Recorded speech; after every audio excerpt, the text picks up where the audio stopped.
Hi every one. ഇന്ന് നമ്മൾ discuss ചെയ്യാൻ പോകുന്നത് ബ്രസീലിയൻ റൈറ്റർ പൗലോ കൊയ്ലോയുടെ പുസ്തകമായ വെറോണിക്ക ഡിസൈഡ്സ് ടു ഡൈ ആണ്. ഈ പുസ്തകം ഒരു റിയലിസ്റ്റിക് ഫിക്ഷനാണ്. റൊമേനിയയിൽ താമസിക്കുന്ന വെറോണിക്ക എന്ന യുവതി തൻ്റെ ജീവിതത്തിൽ അസന്തുഷ്ടയാണ്. അവൾക്ക് ഒരു ഘട്ടത്തിൽ ജീവിതം അർത്ഥശൂന്യമാണെന്ന് തോന്നുന്നു. പുതുമയൊന്നുമില്ലാത്ത തൻ്റെ ജീവിതത്തിലെ ആവർത്തന വിരസത അവളെ ആത്മഹത്യ ചെയ്യാൻ പ്രേരിപ്പിക്കുന്നു. അതിനായി ഒരു ദിവസം സ്ലീപ്പിംഗ് പിൽസ് ഓവർഡോസായി എടുത്ത് അവൾ ആത്മഹത്യയ്ക്ക് ശ്രമിക്കുന്നു. എന്നാൽ അവൾ പ്ലാൻ ചെയ്തതുപോലെയല്ല പിന്നീട് സംഭവിച്ചത്. ആത്മഹത്യാശ്രമം പരാജയപ്പെടുകയും ഒരാഴ്ചയ്ക്ക് ശേഷം കണ്ണു തുറന്ന അവൾ മനസ്സിലാക്കുന്നത് താനിപ്പോഴുള്ളത് വില്ലേജ് എന്നു പേരുള്ള ഒരു മെൻ്റൽ അസീലത്തിലാണ് എന്നുള്ളതാണ്. അവിടെ വെച്ച് അവൾ അറിയുന്ന മറ്റൊരു കാര്യം കൂടിയുണ്ട്. ആത്മഹത്യാശ്രമത്തിൽ നിന്ന് താൻ രക്ഷപ്പെട്ടിട്ടുണ്ടെങ്കിൽ പോലും അവളുടെ ഹാർട്ട് വീക്കായതിനാൽ ഇനി ഒരാഴ്ചയും കൂടി മാത്രമേ അവൾക്ക് ജീവിച്ചിരിക്കാൻ സാധിക്കുകയുള്ളൂ. അങ്ങനെ അവൾ വില്ലേജിൽ താമസം ആരംഭിക്കുന്നു. വില്ലേജിലെ താമസത്തിനിടയിൽ അവൾ ഒരുപാട് ഇൻഫ്ലുവൻഷ്യൽ ക്യാരക്ടേഴ്സിനെ കണ്ടുമുട്ടുന്നു. അവരുമായി ഇൻട്രാക്ട് ചെയ്യുന്നു. മെൻ്റൽ പേഷ്യൻസ് എന്ന് ലേബൽ ചെയ്യപ്പെട്ട അവരോടൊപ്പമുള്ള വില്ലേജിലെ ജീവിതം അവൾക്ക് അവളെ സ്വയം തിരിച്ചറിയാനുള്ള അവസരം നൽകുന്നു. അവളുടെ ട്രൂ ഇമോഷൻസ് എന്താണ്, ഫീലിങ്സ് എന്താണ് എന്ന് മനസ്സിലാക്കാൻ അവളെ സഹായിക്കുന്നു.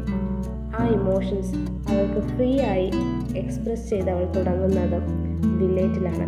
കാരണം വില്ലേജ് എന്നത് ഒരു മെൻ്റൽ അസീലമാണ്. പുറം ലോകത്ത് വിചിത്രമായി തോന്നാവുന്ന പല കാര്യങ്ങളും സ്വതന്ത്രമായി ആരും ജഡ്ജ് ചെയ്യുമെന്ന പേടിയില്ലാതെ ഇവിടെ എക്സ്പ്രസ് ചെയ്യാൻ സാധിക്കും. വെറോണിക്കയെ കൂടാതെ മറ്റു പല ക്യാരക്ടേഴ്സും ഈ സ്റ്റോറിയുടെ ഭാഗമാണ്. വെല്ലേറ്റിലുള്ള ഓരോ ദിവസവും വെറോണിക്ക പുതിയ പുതിയ കാര്യങ്ങൾ മനസ്സിലാക്കുന്നത് നമുക്ക് കാണാൻ കഴിയും. അവിടുത്തെ മറ്റു പേഷ്യൻസും ഫാസിനേറ്റിംഗ് ആൻഡ് അൺപ്രഡിക്റ്റബിൾ ആണ്. അവർ എപ്പോഴൊക്കെ എങ്ങനെ പ്രതികരിക്കുന്നു എന്നുള്ളത് തികച്ചും അൺപ്രഡിക്റ്റബിൾ ആയിട്ടുള്ള ഒന്നാണ്. മറ്റ് ഇൻമേറ്റ്സുമായിട്ടുള്ള അവളുടെ ഇൻട്രാക്ഷൻസ് അവൾക്ക് ജീവിതത്തെക്കുറിച്ച് പുതിയ കാഴ്ചപ്പാടുകൾ നൽകുന്നു. കഥ ആരംഭിക്കുന്നത് സ്ലൊവേനിയ എന്ന രാജ്യത്തിലെ ചെറിയൊരു സിറ്റിയായ ലൂബിയാനയിലെ ഒരു ഹോസ്റ്റൽ മുറിയിലാണ്. ഇവിടെയാണ് വെറോണിക്ക താമസിക്കുന്നത്.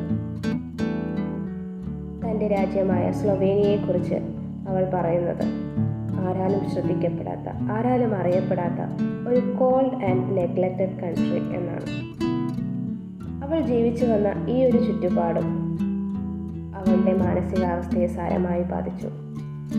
തൻ്റെ രാജ്യത്തെ ആരും അറിയാത്തതുപോലെ തന്നെ താൻ എന്തു ചെയ്താലും ഇതൊന്നും ആരും അറിയാൻ പോകുന്നില്ല എന്ന് അവൾ വിശ്വസിച്ചു. വെറോണിക്കയ്ക്ക് വില്ലേജ് ആദ്യം വളരെ പേടിപ്പെടുത്തുന്നതായിട്ടാണ് തോന്നിയത്. കാരണം പുറമേ നിന്നും അവൾ കേട്ടിട്ടുള്ള വില്ലേജിനെ കുറിച്ചിട്ടുള്ള കഥകളെല്ലാം വളരെ പേടിപ്പെടുത്തുന്നതായിരുന്നു. പക്ഷേ പിന്നീട് അവൾ തൻ്റെ ഒരാഴ്ച മാത്രമുള്ള തൻ്റെ വില്ലേജിലെ ജീവിതവുമായി പൊരുത്തപ്പെടുകയും തൻ്റെ അവസാന ദിവസങ്ങളിലെ കംഫേർട്ട് സ്ഥലമായി വില്ലേജിനെ കാണുകയും ചെയ്തു. ഒരാഴ്ച മാത്രമേ താൻ ജീവിച്ചിരിക്കുകയുള്ളൂ എന്ന തിരിച്ചറിവിൽ വെറോണിക്ക അവൾ വർഷങ്ങളോളം അവഗണിച്ചിരുന്ന അവളുടെ ഇമോഷൻസ് എല്ലാം എക്സ്പ്രസ് ചെയ്യാൻ തുടങ്ങി. വെറോണിക്ക ഡിസൈഡ്സ് ടു ഡൈ എന്ന ഈ നോവൽ ജീവിതത്തെക്കുറിച്ച് ഒരു പുതിയ കാഴ്ചപ്പാട് വായനക്കാരനുമായി പങ്കുവയ്ക്കുന്നു.